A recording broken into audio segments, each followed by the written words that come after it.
नमस्कार, times now Bharat पर आपका स्वागत है। आपके साथ मैं हूं राकेश पांडे। शाम के 5 बजने वाले हैं। वक्त हो गया है देश के सबसे पसंदीदा डिबेट शो राष्ट्रवाद का। राष्ट्रवाद यानी देश से बढ़कर कुछ नहीं। हिंदुओं पर ममता की बेरुखी का आरोप सच है या झूठ है? सवाल है कि आखिर इतने दिनों के बाद भी ममता बनर्जी हिंदुओं की सुध लेने मुर्शिदाबाद क्यों नहीं गई?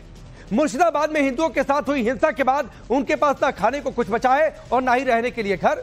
सवाल है कि वापसी कर भी ले तो जाए कहां, रहे कहां? मुर्शिदाबाद के हिंदू भय और आतंक के साए में जी रहे। हिंदुओं की मांग है कि वहां पर अस्थायी तौर पर बीएसएफ की टुकड़ी की तैनाती कर दी जाए।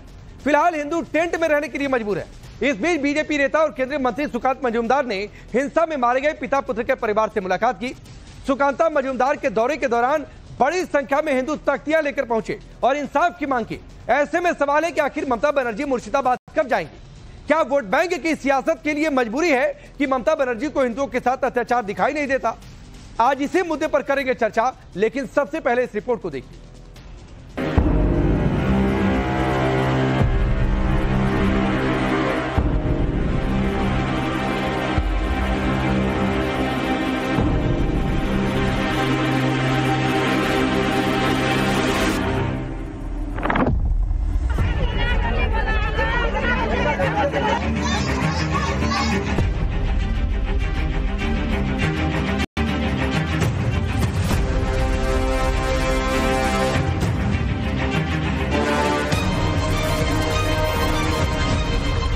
पश्चिम बंगाल के मुर्शिदाबाद में हुई हिंसा को भले ही 10 दिन से ज्यादा का वक्त हो गया, लेकिन मुर्शिदाबाद हिंसा की जो तस्वीरें सामने आ रही हैं, वो बेहद डरावनी और दिल को झकझोर देने वाली है। कैसे दंगाइयों ने हिंदू घरों में तांडव किया, उसकी तस्वीरें दिल को चीर देने वाली है। इन तस्वीरों को देखिए। ये तस्वीरें 11 अप्रैल को मुर्शिदाबाद में हुई हिंसा की है। देखिए कैसे हिंदुओं के घरों को जला दिया गया। घर पर पड़े बेड जले हुए हैं, शीशे टूटे हुए हैं, पूरा घर आग की लपटों की वजह से काला हो गया है। तस्वीरें बयां कर रही हैं कैसे हिंदुओं के घरों को तहस नहस किया गया। अब इन तस्वीरों को देखिए। ये मुर्शिदाबाद के चंदन और उसके पिता हरगोविंद के घर की तस्वीरें हैं। घर के बाहर सीढ़ियों पर ईंट पत्थर पड़े हुए हैं, घर के दरवाजे टूटे हैं, घर में पड़ा सामान बिखरा है। आरोप है कि दंगाइयों ने पहले घर के बाहर ईंट पत्थर फेंके, दरवाजा तोड़ा। भारत की टीम हरगोविंद दास और चंदन दास के घर के बाहर इस वक्त मौजूद है। ये दो वही शख्स हैं जिनकी हिंसा में मौत हो गई थी, जिन्हें मार दिया गया था। हरगोविंद दास और चंदन दास इसी घर में रहते थे। लेकिन सबसे पहले आपको ये तस्वीरें दिखाएंगे। घर पे जाने से पहले ये 1 2 3 4 5 सीढ़ियाँ हैं, लेकिन सीढ़ियों के पहले आप देखिए, आपको ईंट पत्थर कंकड़ ये सब नजर आएगा। अब ऊपर धीरे धीरे हम जाएंगे और आपको बताएंगे कि कैसे पहले अंदर जाने से पहले दरवाजे पर वार किया गया ताकि पूरी की पूरी भीड़ अंदर जा सके। दरवाजे पर आप देखिए कितने सारे यहाँ पर आपको निशान दिखाई पड़ेंगे। दरवाजे के परखच्चे भी उड़े हुए हैं, 1 2 3 में देखिए किस तरह से इसे तोड़ दिया गया। उसके बाद अंदर गए लोग। अंदर की भी जो कुंडी है, अंदर की कुंडी भी कहीं नजर नहीं आ रही है, कुंडी को भी तोड़ दिया गया। और उसके बाद हरगोविंद दास और चंदन दास के घर के अंदर गए और उनके साथ वहाँ पर हिंसा की और फिर उन्हें मार दिया गया। यहाँ पर ये मेरे लेफ्ट हैंड साइड यानी कि बाईं ओर तस्वीर है और आप दाईं ओर की तस्वीर देखिए कि ये जो घर है यहाँ पर भी वो लोग पहुंचे थे और यहाँ पर भी किस तरह से पूरी तरह सब कुछ खत्म कर दिया। अब जो तस्वीर नव भारत के पास है वो विचलित करने वाली है। हिंसा के ठीक बाद की तस्वीर है। चंदन और उसके पिता हरगोविंद को दंगाइयों ने पीट पीट कर मार डाला। चंदन खून से लथपथ है, उसके पिता के शरीर के कई हिस्से कटे हुए हैं। तस्वीरें विचलित करने वाली है, इसीलिए हम इन तस्वीरों को जज का तस नहीं दिखा सकते। अब इस पीड़ित महिला का दर्द सुनिए, जो बता रही है उसके पति को बंधक बनाकर उसके घर कैसे लूटपाट की गई।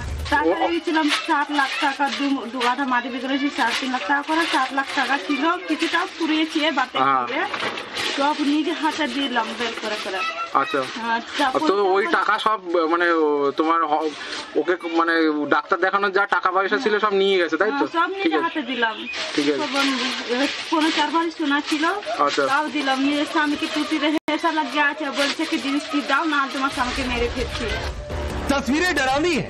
यही वजह है कि मुर्शिदाबाद में हिंदू परिवार डरे हुए हैं। भले ही हिंदू मुर्शिदाबाद वापस लौट रहे, लेकिन वो टेंट में रहने के लिए मजबूर है। पीड़ित हिंदुओं का कहना है उनके घर में जितना सामान था दंगाई लूट ले गए। पीड़ितों की मांग है उन्हें स्थायी रूप से बीएसएफ की तैनाती चाहिए। घर तो जाएंगे, लेकिन हमारा घर ही नहीं है तो कहाँ जाएंगे? घर नहीं है, घर जला दिया। घर में जो सामान था वो सब लूट कर ले भाग गए, तो हम कहाँ जाएंगे और किस तरह से रहेंगे? हमारा सेफ्टी नहीं है। पुलिस जो है हमारा तो प्रशासन है, इसलिए हम रुके हुए हैं। बीएसएफ है जो, बीएसएफ के लिए हम रुके हुए हैं। बीएसएफ नहीं रहेंगे तो हम भी नहीं रहेंगे। बीएसएफ जितना दिन रहेगा उतना दिन हम लोग भी रहेंगे। अब रहेंगे तो कहाँ रहेंगे, यहाँ पर ही रहेंगे। घर में बिजली का पंखा था, लिमिटर था, घर जो था जो सामान पाती था सब लूट पर लेकर भाग गए। बच्चे को लेकर कैसे सोएंगे हम तो भय में आतंक हो गए। कैसे हम रहेंगे यहाँ पर। हम लोगों को सेफ्टी चाहिए। हम लोग को केंद्र सरकार से हमारा प्रणाम है। हमको उसका जोर हाथ कर विनती करते हैं।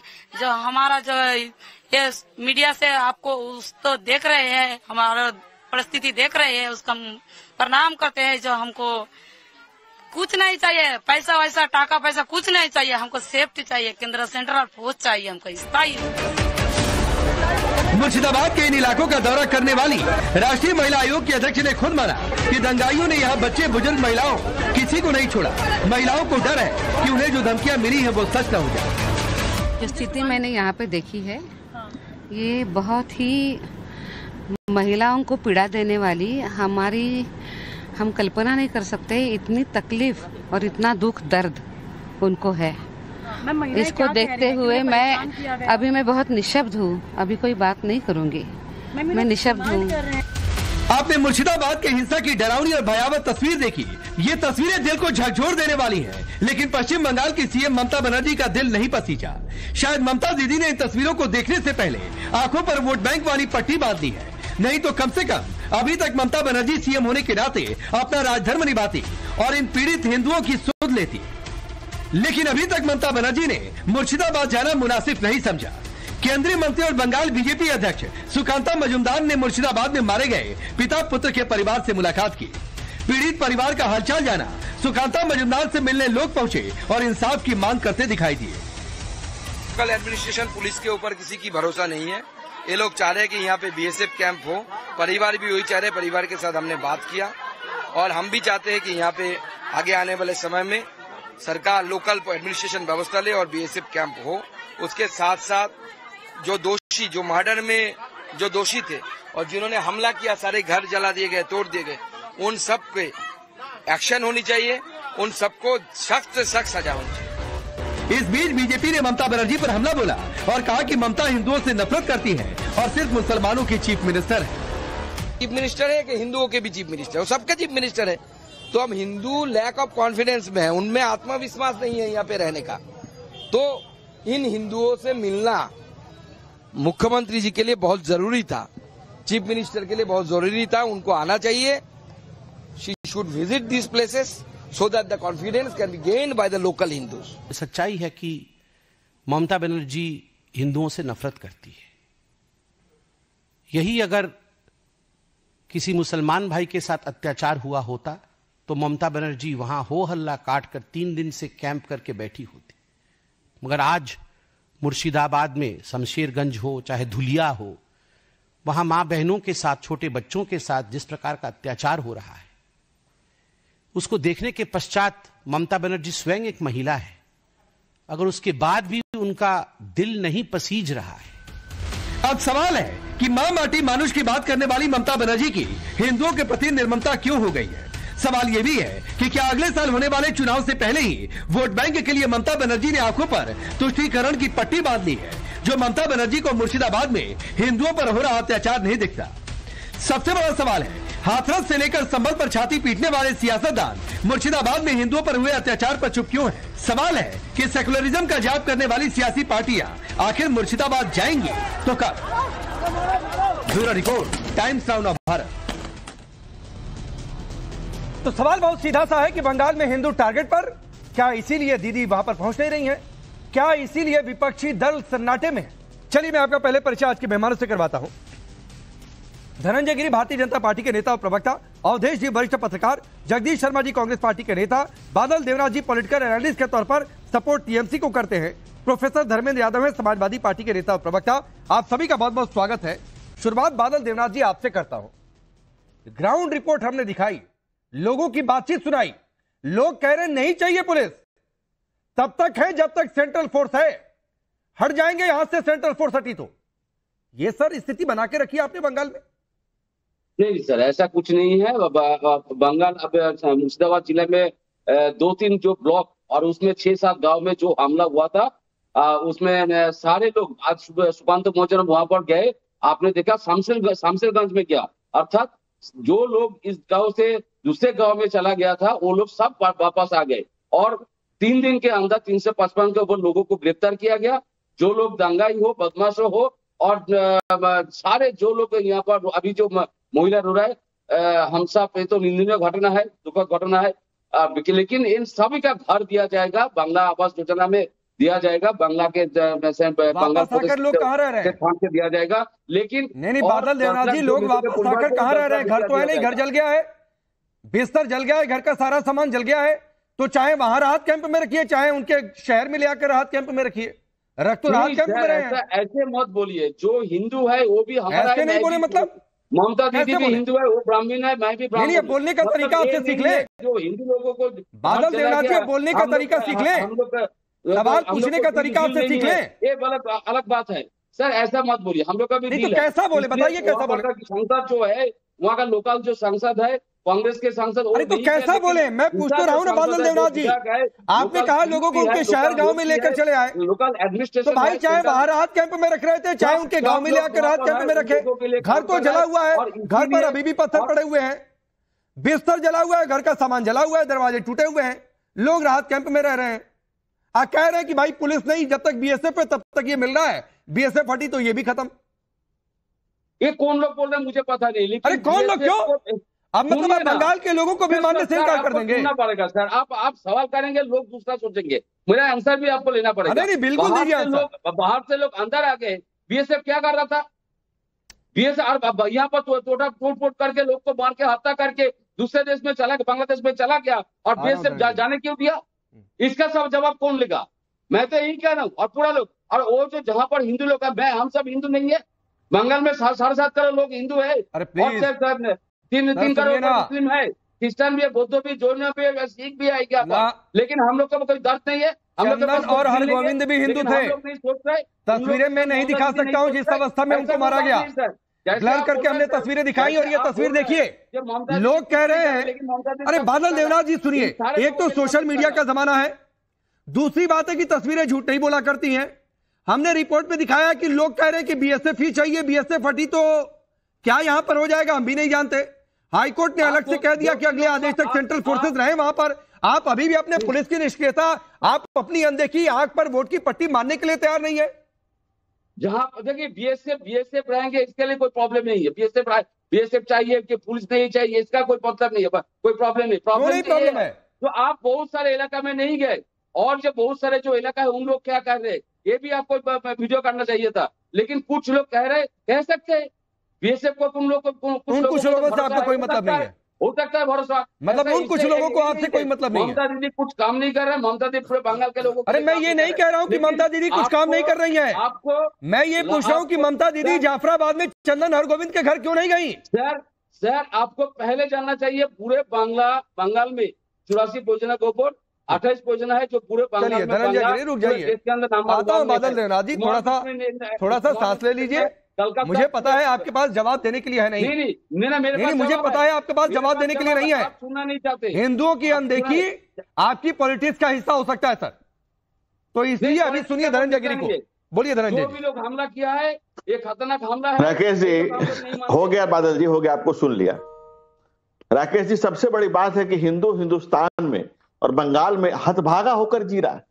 ये वहां पर ऐसी परिस्थिति आ गई है, ममता दीदी की निर्ममता सरेआम हो गई है, और एक धर्म विशेष के तुष्टिकरण की राजनीति।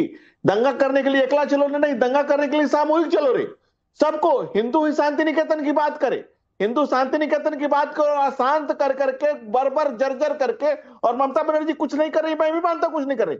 ममता बनर्जी समूल नाश कर रही है।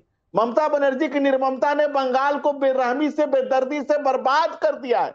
और राकेश जी सिर्फ ममता बनर्जी दोषी नहीं है, वो दोषी सारे वो लोग हैं, वो सारे लोग दोषी हैं जो सेकुलरिज्म के चश्मे में, चाहे कांग्रेस हो चाहे राष्ट्रवादी कांग्रेस हो। अगर आप बात करें, वक्फ बोर्ड के नाम पर हिंदुओं को टारगेट करना खतरनाक मंशा का संकेत देता है। वक्फ बोर्ड तो बहाना भर है, इसके पहले ये मोहब्बत की दुकान वाले भी कुछ नहीं बोल रहे। बांग्ला के बारे में बोले, राकेश जी, अगर मेरी बात अगर आपको नहीं चलानी है बादल देवनाथ जी, मैं चुप हो जाता हूं। बादल देवनाथ मैं जी, चुप हो जाता हूं। बादल देवनाथ जी, अरे सुनिए ना बादल देवनाथ जी, अभी धनंजय गिरी आपको सुन रहे थे ना, तो उनको आप भी सुन लीजिए। हिंदुओं की वहां पर नहीं सुन रहे, यहाँ पर धनंजय गिरी की सुन लीजिए, मेरे सवाल सुन लीजिए, कम से कम अपनी बारी पर बोल लीजिए, तो रुक जाइए। बोलिए धनंजय जी। देखिए, ममता बनर्जी को मौलवी, मुल्लाओं, मुकर्रम सबसे बात मोहब्बत है, बुला करके उनके साथ मीटिंग करने का टाइम है, मुर्शिदाबाद जाने का समय नहीं है। और इतनी मुनाफक, इतनी मक्कारी और इतनी बेशर्मी और बेहयाई से जिस तरह से टीएमसी के नेता और प्रवक्ता उसकी रहनुमाई कर रहे हैं, जिस तरह से बचाव कर रहे हैं, अरे कितना बचाव करिएगा। रक्त रंजित बंगाल है, बर्बाद और बेहाल, बेरंग बेनूर हो चुका बिहार है, जर्जर और बर्बर है। और अगर आप बात करना चाहते हैं कि अगर हिंदुओं से दुश्मनी है, तो आप बताइए कि अगर किसी भी इस्लामिक राष्ट्र में कौन सा मुसलमान हिंदू की रक्षा करने आता है? हिंदुओं पर जुर्म ढाने के लिए सब एक हो जाओ। और आप कहते हैं वक्फ बोर्ड के खिलाफ हिंदुओं की सरकार है, तो लालू यादव क्या है, ममता क्या है, अखिलेश क्या है, माया कौन है, कांग्रेस के लोग कौन है? ये चेहरे सबके पांडे जी सामने आने बाकी हैं, और सामने पूरा देश बोलिए, जो बंगाल में बर्बरता हो रही है, ये पूरा देश के सामने एक सच्चाई खुल करके सामने आ रही है। ध्यान से सुन लीजिए, शिक्षा में, चाय में, शिक्षा में, कलकत्ता सर पूरे देश में आपने घर भर्ती घोटाला किया, करोड़ों रुपए उसके अंदर है, शिक्षा मंत्री आपका जेल में है, सारे चीजों में बांग्ला नंबर 1 में है। और बांग्ला नंबर 1 था। अरे सुनिए, नहीं मैं आता हूँ, सुनिए। अरे बादल देवनाथ जी सुनिए सर, आप बांग्ला के नंबर 1 होने का ढिढोरा पीटिए, मुझे उससे कोई दिक्कत नहीं है। आप सरकार के कामों को गिनाइए, गिनाते रहिए, लेकिन अभी फिलहाल सवाल आप पर है, और सवाल यह है कि हिंदुओं की सुरक्षा नहीं हो पाई। सवाल यह है कि कोर्ट ने यह प्राथमिक तौर पर यह माना है कि शमशेरगंज सूती में वक्फ संशोधन अधिनियम विरोध प्रदर्शन के दौरान जो हिंसा हुई, पुलिस ने समय रहते एक्शन नहीं दिया, इसीलिए वहां पर केंद्रीय बलों की तैनाती लगातार बनी रहेगी। फिलहाल प्रारंभिक जांच को भी कोर्ट ने पर्याप्त माना है, तो सर पहले इसको दुरुस्त करिए, उसके बाद अब बांग्ला कहां नंबर 1 है, आप ढिढोरा पीटते रहिए, मुझे सुनने में कोई दिक्कत नहीं है, मैं सुनाने भी दूंगा देश को। लेकिन अब आता हूं धर्मेंद्र यादव आपके पास, आऊंगा जगदीश जी आपके पास भी आऊंगा। रुकिए बादल देवनाथ जी, एक बार सब लोग बोल रहे सर, 2 सेकंड प्लीज। हाँ चलिए बोलिए 10 सेकंड दीजिए, बोलिए, ओनली 5 सेकंड दीजिए। आप बताइए, 4 महीना 5 महीने से विदेश में साजिश हो रहा है, और वक्त बिल आया 1 हफ्ता 2 हफ्ता पहले, तो आप वाकफ बिल के लिए बार बार बोला वाकफ बिल ने उसमें दंगा हुआ। मैं कह रहा हूँ वाकफ बिल के लिए दंगा नहीं हुआ, वो 5 महीने 6 महीने तक वाकफ बिल का नाम भी नहीं आया था पूरे देश के अंदर। अच्छा। उससे पहले 4 महीना 5 माह से विदेश में जो ट्रेनिंग तो ये नई कहानी आप लेकर आ गए। नहीं, आप तो नई कहानी लेकर आ गए बादल देवनाथ जी। अभी तक तो ये कहा जा रहा था कि ये एंटी वक्त प्रदर्शन के दौरान हिंसा हो गई है, तो भाई आपकी पुलिस कर क्या रही थी? आंख पर पट्टी बांध के बैठी थी, क्या आपने बांधे दिया था? बचाना है, वो कैसे कहते हैं, अभी चुनाव होगा, उन्होंने गुलामी की नकल की है, उन्होंने जूतियां पहन रखी है कि एक धर्म विशेष के जूते को अपने माथे पर लेकर के चल रहे हैं, कैसे कहेंगे उनके जूते माथे पर? मैं आगे बढ़ता हूँ धर्मेंद्र यादव जी। अरे रुकिए सर, रुक जाइए, रुकिए धर्मेंद्र यादव जी, महिला कमीशन क्यों नहीं? अरे रुकिए ना बादल देवनाथ जी, हो गया, दूसरों को बोलने दीजिए, रुक जाइए, ये भी आपकी ओर से ही बोलेंगे। यहाँ पर जगदीश जी, धर्मेंद्र जी सब गठबंधन धर्म निभाने के लिए बैठे हैं, तो रुक जाइए, ये भी आपकी बारी बात करेंगे, किसी और की बातचीत नहीं करेंगे, तो रुक जाइए। धर्मेंद्र यादव जी, अखिलेश यादव ने कहा कि बीजेपी शामिल है, अरे गजब स्थिति है, लॉ एंड ऑर्डर स्टेट का सब्जेक्ट है, तो बीजेपी शामिल कह के इसलिए कि ममता जी के खिलाफ ना बोलना पड़े, सरकार के खिलाफ ना बोलना पड़े, तो बीजेपी पर बोल दिया। राकेश जी, भारतीय जनता पार्टी जिस तरह से खून की प्यासी हो चुकी है, वो पहले मुसलमानों के खून पीने का ढोंग कर रही थी, उसके आड़ में अब हिंदुओं का खून पीना शुरू कर दी है। मुंबई में जैन धर्म के मंदिर को तोड़ दिया, जमीन लेने की इतनी ज्यादा बेताबी है। अगर अनपढ़ गंवार जाहिलों को आप बुलाते हैं, अगर ये खून के प्यासे लोगों को आप बुलाते हैं, हाईली ऑब्जेक्ट, अगर ऐसे घटिया लोग अनपढ़ गंवार जाहिल नकारे ना भूना। एक मिनट में बीच में आता हूँ, एक मिनट में बीच में आता हूँ। अभी दोनों लोग शांत। अरे मैं बीच में हूँ, दुरुस्त करने के लिए मैं बीच में हूँ। धनंजय जी, आपका ऑब्जेक्शन नोटिस हुआ, रुक जाइए। आपका ऑब्जेक्शन नोटिस हुआ, देश ने सुना। आप भी अपने शब्दों पर संयम रखिए। और धनंजय जी, धर्मेंद्र जी, आप भी सुनिए। सर, ये खून के प्यासे इस तरीके के शब्दों का इस्तेमाल मत करिए, क्योंकि ये उकसाऊ और भड़काऊ दायरे में आते हैं, वरना फिर आप पर पलट कर जाएगा कि कहा कौन क्या खून का प्यासा। तो रुक जाइए, अपनी बात रखिए। हाँ, खून के प्यासे कैसे मैं बता रहा हूँ। बहराइच में दंगा हुआ, भारतीय जनता पार्टी विधायक ने कहा कि भारतीय जनता पार्टी ने नहीं आता है तो मुंह से गोबर मत किया करो। मुंह से गोबर कर रहे हो तो किसी पढ़ाई लिखे आदमी को भेज दो। जरूरी नहीं कि कोई जाता हुई भेजो, कोई मुर्शिदाबाद में खुल कर बैठेंगे। भारतीय जनता पार्टी बोलने की शैली नहीं आती है, हिंदू ये खून के प्यासे है कि नहीं मुझे बताइए। मेरठ में विरोध कर रहे थे, पुलिस की टोपी छीन लिया। ये नकारे लोग है कि नहीं है, अनुशासनहीन है कि नहीं है, देशद्रोही करने वाले। एक मिनट, मैं बीच में आता हूं। दोनों लोग की आवाज डाउन करिए, दोनों लोग की आवाज डाउन करिए। एक मिनट, सभी शब्दों का ध्यान रखिए। धनंजय जी आप भी और धर्मेंद्र यादव आप भी, कोई एक साथ लगातार आप लोग काउंटर करिए, एक लाइन बोलकर शांत हो जाइए भाई, वरना दूसरा फिर आपके बीच में बोलना शुरू कर देगा। चलिए अभी रुक जाइए धनंजय जी, आप काउंटर करिएगा, मैं आपको समय दूंगा। धर्मेंद्र यादव अपनी बात पूरी करिए। राकेश जी, मेरठ के अंदर विरोध प्रदर्शन भारतीय जनता पार्टी का। अरे सुनिए, एक तो मैं पहले रोक रहा हूं, नहीं मैं पहले रोक रहा हूं। अभी मेरठ पर आपसे नहीं पूछा सर, तो मेरठ पर आइएगा, पहले बंगाल पर बोल लीजिए। मुझे कोई दिक्कत नहीं, आप मेरठ पर बोलिए, पहले बंगाल पर बोल लीजिए। मैं वही तो बता रहा हूं आपको, बंगाल से जुड़ा हुआ है। बंगाल के अंदर जो हिंसा हुई है उसके विरोध प्रदर्शन में मेरठ में भारतीय जनता पार्टी लोग प्रदर्शन कर रहे थे और पुलिस की टोपी उठा के ले गए। आपके चैनल पे भी चलाओ। तो ये भारतीय जनता पार्टी का असली चरित्र है, जो कानून को भी हाथ में ले सकता है। निशिकांत दुबे ने सुप्रीम कोर्ट के बारे में क्या बोल दिया, बोले चीफ जस्टिस ऑफ इंडिया के लिए करना चाहते हैं। इससे ज्यादा शर्मनाक बयान कोई हो सकता है, इससे ज्यादा मूर्खतापूर्ण बयान कोई हो सकता है, इससे ज्यादा देशद्रोही बयान कोई हो सकता है। ठीक। आप मुझे बताइए। अरे सुनिए धर्मेंद्र यादव, धर्मेंद्र यादव, निशिकांत दुबे ने जो कहा उसका सपोर्ट कोई नहीं कर रहा है यहाँ पर। पहली बात सुनिए, पहली बात। और आप पुलिस की टोपी की बात कर रहे हैं। अतीक मुख्तार के समय आप लोगों ने पुलिस की टोपी का कितना मान रखा था सर? मुंह मत खुलवाइए, वरना बात बहुत दूर तक चली जाएगी। तो अभी आपको समय दे रहा हूं, नहीं मैं आपको फिर से समय दे रहा हूं। और आप बोलिए बंगाल में हिंदुओं पर, मैं आपको आपकी पॉलिटिकल करेज है तो बोलिए बंगाल के हिंदुओं पर, बोलिए मुर्शिदाबाद के हिंदुओं पर। ये काउंटर ऑन करके समय दे रहा हूं, कोई बीच में नहीं आएगा। आप करेज मत देखिए मेरा, अगर आपके अंदर करेज है तो आप बोलिए कि भारतीय जनता पार्टी के नेता ने कहा कि चीफ जस्टिस ऑफ इंडिया गृहयुद्ध करवाना चाहते हैं। इससे ज्यादा शर्मनाक बयान। अरे मैं कह रहा हूँ, अरे मैं कह रहा हूँ करेज है, मैं कह रहा हूँ निशिकांत दुबे का बयान सही नहीं है। मेरे पास अरे सुनिए ना, मेरे सुनिए मेरा करेज देखिए, मैं कह रहा हूँ कि नहीं सही है उनका बयान, उनकी पार्टी तक उनका बयान सही नहीं बता रही। मैं कौन सा होता हूं बताने वाला? अब आप अपना करेज दिखाइए अपना करेज बंगाल के हिंदुओं पर बोलकर। बंगाल के अंदर हिंदुओं के साथ जो अन्याय हुआ, भारतीय जनता पार्टी कार्यकर्ता बुर्का पहनकर, अच्छा बीजेपी ने कर दिया बुर्का पहनकर, और हिंदुओं की जान ले लिए। ये भारतीय जनता पार्टी का, जब तक दंगा नहीं होता है भारतीय जनता पार्टी की राजनीति नहीं चलती है। जब तक दंगा नहीं होता है भारतीय जनता पार्टी की विचारधारा मर जाती है। क्या शानदार तरीका है। गोडसे कौन था मुझे बताइए? नहीं गांधी जी को मार दिया, ये भारतीय जनता पार्टी की विचारधारा है। इनका नहीं ठीक है, रुक जाइए। अरे हो गया, हाँ ठीक नहीं, आप नहीं, आपके अंदर पॉलिटिकल करेज, ये मानिए धर्मेंद्र यादव। हिंदुओं पर ना आप संभल में बोल पाए, हिंदुओं पर ना आप संभल में बोल पाए, ना हिंदुओं पर आप जो है बंगाल में बोल पाएंगे, ये यकीन मानिए। अब नहीं, रुकिए अवधेश जी, अरे रुक जाइए भाई। आपने मुझे चैलेंज किया था निशिकांत दुबे को लेकर, मैंने बोल दिया निशिकांत दुबे का बयान सही नहीं है। मेरठ के बारे में बोले नहीं, लेकिन आप नहीं बोल पाए। मैंने बोल तो दिया, अरे मैंने बोल दिया। आपने पुलिस की टोपी का कितना मान रखा था अतीक मुख्तार के समय की जेलर जाकर जीओजूरी करता था। और अभी तो मत सिखवाइए कि पुलिस की टोपी का मान आपने कितना रखा। तो रुक जाइए अवधेश जी, अरे रुकिए भाई प्लीज। अभी जगदीश जी इंतजार कर रहे हैं, अवधेश जी के बाद उनके पास जाना है। अवधेश जी, एक लाइन का सवाल था कि मुर्शिदाबाद में हिंदू टारगेट पर क्या, इसलिए आप लोग खामोश है? यहां भी गठबंधन धर्म की बीजेपी ने करवा दिया, मतलब बोलना ही नहीं है भाई।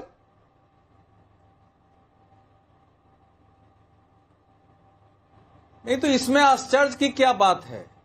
जब पश्चिम बंगाल की पुलिस अपनी रिपोर्ट में हाई कोर्ट को बता रही है कि हिंसा कैसे हुआ। पश्चिम बंगाल की पुलिस को पहली बार लगा है कि भैया अब सिर से पानी ऊपर उठ गया है, बहुत ज्यादा हम छिपा नहीं सकते हैं, जब हमारे ही जान पर नौबत आ गई है। जरा उस रिपोर्ट को 34 पेज की रिपोर्ट है, उसमें पुलिस कह रही है कि 4 तारीख से विरोध शुरू हुआ, हिंसा 8 तारीख, 11 तारीख, 12 तारीख, 13 तारीख को हुई है और पहले 8 से 10 हजार लोग इकट्ठे हुए, 4 से 5 हजार लोग आगे बढ़ते हैं और किस ढंग से पत्थरबाजी शुरू करते हैं, पुलिस से मोर्चाबंदी करते हैं, एसडीओ के हाथ से लोडेड पिस्तौल छीन लेते हैं और रात में नौबत यह आ जाती है कि जिला पुलिस को छिप के जान बचानी पड़ती है और लिखना पड़ता है कि बीएसएफ को भेजिए। और उस बीएसएफ पर भारत के इतिहास का यह पहला अवसर है आजाद भारत का कि एक संविधान के तहत शपथ लेने वाली मुख्यमंत्री बीएसएफ, जिस पर सीमा सुरक्षा की जिम्मेवारी है, वो कह रही है कि बीएसएफ ने उधर से बुला के दंगे करवा दिए हैं। बंगाल की पुलिस कह रही है कि बीएसएफ को हमने सुरक्षा के लिए मंगाया है। तो अब इसमें तो कोई उपाय नहीं है ना। जब मुख्यमंत्री पीड़ित की जगह जाने की बजाय अगर इमामों का सम्मेलन बुलाती हैं, और इमामों का सम्मेलन भी बुलाने में समस्या नहीं है, आप इमामों से बात करिए, लेकिन वो बोल क्या रही हैं? क्या इमामों से कह रही है कि आप हमारे साथ चलिए, शांति के लिए काम करिए, वहाँ दंगे नहीं होना चाहिए, हिंसा नहीं होना चाहिए, उसमें सहयोग नहीं करिए। क्या ममता बनर्जी ये कह रही है? ये बीच में बोलने वाले लोग, नहीं, ये बीच में बोलने वाले लोग, इनको शर्म नहीं आती है कि पलायन कर गए हिंदुओं में पिछड़े दलित भी है, पलायन कर गए हिंदुओं में क्या पीडीए नहीं है, पिछड़े और दलित नहीं है, पिछड़े हैं, दलित है, महिलाएं रो रही है, उनको कहा गया कि आप धर्म बदलो, मुसलमान बन जाओ। भारतीय जनता पार्टी के आपके साथ बलात्कार करेंगे, आपके हस्बैंड की आवश्यकता, इस प्रकार की भाषा बोली जा रही है और इस प्रकार से उसमें पीढ़ी है ही नहीं। एक मिनट धर्मेंद्र, रुक जाइए, पूरी पार्टी भाई ये बीच में क्यों बोल रहे हैं? तो डिबेट नहीं हो सकता। बात पूरी करिए अवधेश जी, अपनी बात पूरी करिए, फिर नहीं बीच में बोलेंगे नहीं, अभी सिर्फ 30 सेकंड में अपनी बात पूरी करिए। रुक जाइए धर्मेंद्र जी, रुकिए। देखिए नहीं, अब 30 सेकंड में आप भी तो ऐसा देखिए, ऐसा है कि ममता बनर्जी जब मानने के लिए तैयार नहीं है कि जो पीड़ित कह रहे हैं, जो टीवी कैमरे दिखा रहे हैं, जो अखबारों की रिपोर्ट है और जो देश समझ रहा है हिंसा उस तरीके से हुई है और वैसी हुई है, तो इसमें इस पर तो ये तो बात स्पष्ट हो गई कि उनको लेना देना नहीं होकर। ये 33% मुसलमान है और देश में INDIA के लोग अगर अपने मुस्लिम वोट के लिए उन रोती बिलखती हुई महिलाओं को, जिनकी इज्जत लूटने की कोशिश हुई, घसीटा गया है, जिनको मुसलमान बनने के लिए कहा जा रहा है, उनके साथ खड़ा होने के लिए तैयार नहीं है, तो आप क्या इस अपराध का क्या कर सकते हैं हम और आप? लेकिन मेरा मानना है कि कोई भी समाज अपनी आत्मरक्षा और प्रतिरोध की शक्ति खो देगा तो उसको पलायन करना पड़ेगा। ठीक है सरकार। धर्मेंद्र जी, आपने पानी तो पी लिया है, आप थोड़ा सा मोबाइल उठाइए और आपको 1 मिनट समय देता हूं जब तक जगदीश जी बोलेंगे। आपने कहा ना बुर्का पहनकर बीजेपी के लोग पहुंच गए, तो कितनी मीडिया रिपोर्ट है, क्या आधार है, क्या सबूत है, या आपने सपने में देखा है? जरा उसका आधार लेकर आइएगा, उस पर मैं धनंजय जी से जवाब लूंगा। तब तक जगदीश जी के पास में जाता हूं। जो लोग, हाँ, तब तक मैं जगदीश जी के पास जाता हूं। 270 से ज्यादा लोग अरेस्ट हुए हैं। नहीं, 280 से ज्यादा लोग अरेस्ट हुए हैं, एक भी गैर मुस्लिम उसमें नहीं है। 280 से ज्यादा। अभी धर्मेंद्र जी ने पानी पी लिया और जो बात कही उसकी तैयारी कर लीजिए जब तक जगदीश जी बोलते हैं, क्योंकि उसके बाद सीधे आपके पास आऊंगा। अब आप चलिए, अभी रुक जाइए, वो क्या कर रहा था, अभी रुक जाइए, अब चलिए बोलिए जगदीश जी। मैं आपसे कोई सवाल नहीं करता हूं, मैं आपको समय देता हूं चंदन और हरगोविंद पर बोलने के लिए, जिस तरह उनकी हत्या की गई है। सर आप उस पर बोलिए, कहां जाए उनका परिवार, जो लोग राहत कैंप में है कहां जाए, घर जल गया है, देखिए बोलिए इस पर। देखिए राकेश पांडे जी, हत्या कहीं भी हो, मैं समझता हूं वो दुखद है और नहीं होनी चाहिए। मैंने उन पर बोल दिया है, हमें बड़ा दुख है इस बात का कि ममता जी यहां फेल हो गई है। आप जो सुनना चाहते हैं मैं बुला आगे सुनिए। भाई आपने कहा हिंदू बंगाल में मर रहा है, भाई हिंदू कहां नहीं मर रहा है? 12 साल से हिंदू तो मर रहा है, चाहे आतंकवादी मार रहे हो, चाहे यूपी मर रहा हो, चाहे दिल्ली में हो, चाहे बांग्लादेश में हो रहा है। हमें दुख उतना ही है हिंदू नहीं मरना चाहिए, क्योंकि हिंदू की सरकार है, हिंदू प्रधानमंत्री, हिंदू राष्ट्रपति, हिंदू प्रधानमंत्री पर नहीं जाना था इतनी जल्दी जगदीश। मैं समझता हूँ भारतीय एक लाइन में मैंने तो काउंटर ऑन करके सोचा था बीच में आऊंगा नहीं। हिंदू की बात करूं भाई। हाँ नहीं तो बात करिए ना, चंदन हरगोविंद पर बोलिए। मैंने जवाब दे दिया, नहीं, एक लाइन में जवाब क्या होता है? एक लाइन में जवाब बोलकर सीधे पीएम पर आ जाएंगे। मैं दुखी हूँ, आप बोलिए पीएम पर आइए, बीजेपी पर भी आइए, लेकिन एक मिनट तो बोल लीजिए। एक मिनट का करेज दिखाइए बोलने का हिंदुओं पर। चंदन हरगोविंद पर बाप बेटे को जैसे मार दिया गया, बोलिए जरा एक मिनट उस पर। हिंदू सरकार में हिंदू नहीं मरना चाहिए पूरे भारत में। बंगाल में संविधान की धज्जियां उड़ गई, राज्य सरकार को सत्ता में रहने का हक नहीं। ये सब आपके जुमले कहाँ चले गए? संविधान की धज्जियां तो पूरे भारत में उड़ रही है। अब बंगाल भारत में संविधान की धज्जियां उड़ रही है। मैं तो प्रार्थना करूंगा, सुन लो। कुछ दिनों में एक नारा गूंज रहा था बड़ा तेजी से, आप भी गीत गा रहे थे, एक हो जाओ, बटोगे तो कटोगे। अरे भाई मैं कह रहा हूं भारतीय जनता पार्टी वालों, बिहार में बंगाल में चुनावी नारा फेर दे दो, एक हो जाओ, कटोगे तो बटोगे, शायद हिंदू बच जाएगा। यहाँ भूल गए हैं, यहाँ मुसलमान की झोली में जाके बैठ गए हैं। प्रधानमंत्री, गोदी मीडिया सब दिन पे दिन किट बांट रहे हैं, मुस्लिम दिखा रहे हैं, सबका साथ सबके विकास की बात कर रहे हैं। आप बोल ही नहीं पा रहे, वो हिंदू को। आप चंदन हरगोविंद पर बाप बेटे को जैसे मार दिया गया, मैं तो कह रहा हूँ कि तस्वीर में दिखा नहीं सकता जस का तस। डराने वाली तस्वीर है, विभत्स तस्वीर है। सजा मिलनी चाहिए कातिलों को। अरे तो बोलिए ना एक मिनट। अरे वो कितना एक मिनट आप चंदन हरगोविंद पर बोलने की हिम्मत नहीं जुटा पा रहे जगदीश जी। भाई ऐसा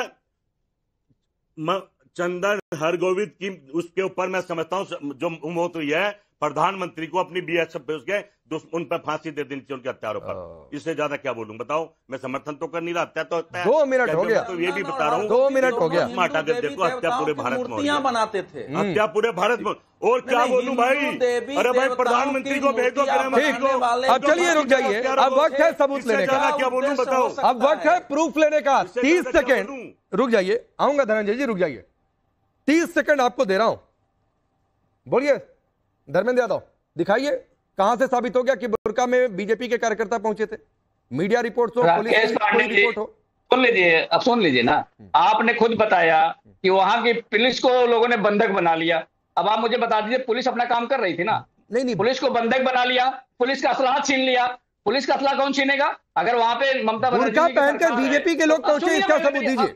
अब तर्क संगत बात करिए, बीच में नहीं, कुतर्क आपने शुरू किया ना, आपने शुरू किया कि बीजेपी के लोग पहुंचे थे बुर्का पहनकर। तो मैं तो कह तो रहा हूं कि धनंजय जी के सामने सबूत रखिए। मैं अभी सवाल पूछता हूं उनसे। अरे रखिए सबूत। धनंजय सब जान रहे हैं, धनंजय जी भेजे थे, हमको नहीं पता है।